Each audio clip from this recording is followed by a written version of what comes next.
Well, a new study is showing the staggering cost of childcare in the U.S. So listen to this. In some states, it can eat up to 65% of a single parent's income. Yeah, in Ohio, lawmakers say they are trying to address this crisis. But for many parents, the questions still face is whether or not they can afford to keep their job.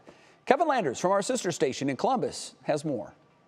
She's kind of a very picky eater. As a single mom of a 15-month-old daughter, Ryan Brooks says she spends $1,600 a month on childcare. Childcare is very overly expensive. Living on a school bus driver's salary, Brooks says she receives $750 a month in assistance, but could use a lot more. Rent is up in cost, groceries is up in cost, everything is up in cost. So everything's going up, but they're not offering people more pay. So it's like, how are you guys expecting people to, survive paying childcare? The average cost of an infant in childcare is $12,000 a year, according to the Child Care Aware of America report. Running a childcare business isn't cheap either, says Michelle Bieber, president of the Ohio Association of Child Care Providers. To carry liability insurance has gone up exponentially. There's a cost. Our food, if you are providing meals inside your facilities, those costs are going up.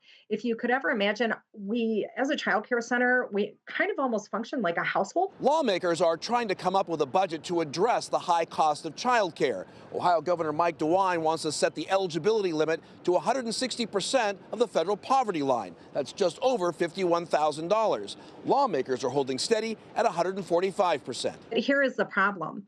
So we may go up to 160%, but we're stuck at 145. Even if we went up to 160, we do not have the workforce to be able to handle that. Child care providers say raising income limits could add another issue. Bieber says daycares often have empty classrooms because of the lack of teachers. Low salaries are sometimes to blame, but not always. I have a 401k, 5% employer match. So I have a wide variety of incentives, and we are still struggling to find teachers. As for Ryan Brooks, she says the high cost of childcare means her apartment no longer fits her budget. I was up to renew a lease here. That's not going to happen because, I can't do this and pay childcare alone.